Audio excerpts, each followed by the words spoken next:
Councillor Addy about the privatisation of dementia care homes. Now, we had a question that I gave, a speculative question, at the last Cabinet meeting, and the speculative question was, if the money was available, say the government provided more money, say there was more flexibility given to the council, would the Cabinet member recommend that the dementia care homes remained in the public sector?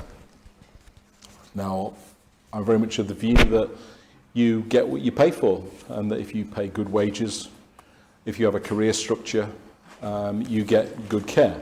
I believe that, and I think most people do as well. And there is, it's well documented, the poor care, the poor pay rates that there are in the private sector for care, and that's an area of concern. And the answer I got was no, effectively. And okay, Councillor Addy, we'll see. I saw your reaction, and that money would, if more money was available, that it would be spread more widely to help, in some undefined way, the wider care needs of older people. So my question is, is there an example that Councillor Addy can provide of where privatisation of public services has worked well? Now, I'll give you some clues. Water services, rail services, the post office, the Royal Mail. Did any of those work well? So if you can just let me know any areas where privatisation has resulted in better services, and why you, as I presume a socialist in the Labour group, believes that somehow or other privatising services results in better services. Councillor Addy.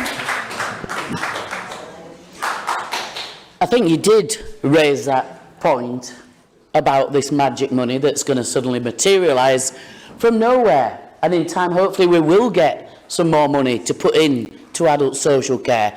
And when I said I'd spread it around, I was very clear that I meant we as a council would put that into the fees, if that level of money was ever available, into fees, so that all the care homes could pay their staff better, because I totally value carers. They're the most important element in our care homes. They're the people looking after our most vulnerable, and any opportunity when that magic money comes to give them more to do their jobs that they do with passion and clearly don't do for the wages, I would take.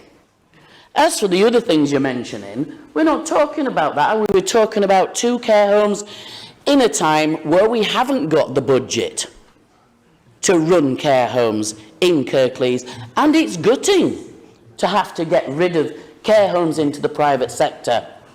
We were looking at closing them. We invested to keep them open and be able to transfer them wholesale to a quality provider. I think you're overlooking that. This is 2 care homes in a situation where we do not have that choice. We chose not to close them.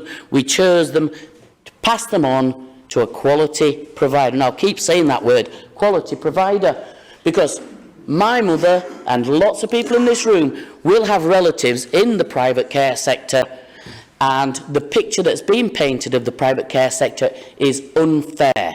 There are many commercial providers provide great care. If every commercial provider were receiving higher fees from those supported by the council, they could pay their staff more. When that money comes, it will be going into that area. Unfortunately, there's a lot of things to come before that, and that would be an awful lot of money to come. When, again, these things are available, that's where I would put it. Thank you, Councillor Addy. Councillor Cooper, do you have a supplementary?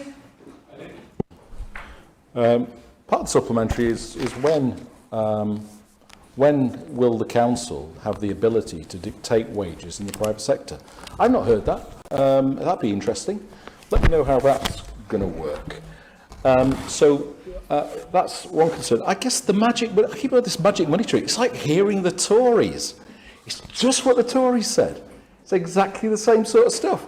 Somehow or other, it's just the people who've changed. But the arguments remain the same. Tax the wealthy. Provide the council with more flexibility about the way it gets its money. Reprioritise money away from grandiose projects like carbon capture and storage, which are basically going to keep funding the fossil fuel companies. There's lots of things we can do. It's about politics, it's about choices, and you're making the wrong choices. You're making Tory choices. You use the same arguments that Tories used, and here we are again. How gutting is it that we are having to, how gutting is it for you that we are going to have to privatise these care homes? If it's that gutting, make sure that it's your first priority if money does become available. Because, you know, I do believe that things can only get better and that perhaps somehow or other the government is going to put more money into things it cares about. You know, I hope against hope that the Labour government will actually put money into local councils to get things to make things better. I believe that might happen. But if it does happen, invest in the things that people care about. Invest in maintaining public sector care homes, because I believe in the public sector. I believe passionately in the public sector. I believed in a mixed economy with regard to social care. So, yeah, there is no managing money tree. There's money that we can get by making the right choices. So make those choices and save those care homes. Thank you, Councillor Cooper. Councillor Addy?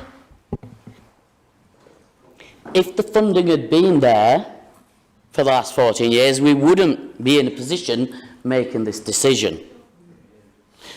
We work closely with the Care Association that represents all the care homes that aren't these two.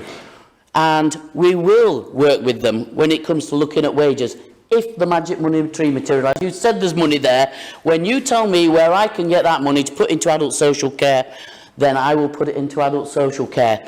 I don't know where you're getting it from. Thank you, Councillor Addy. Councillor John Lawson.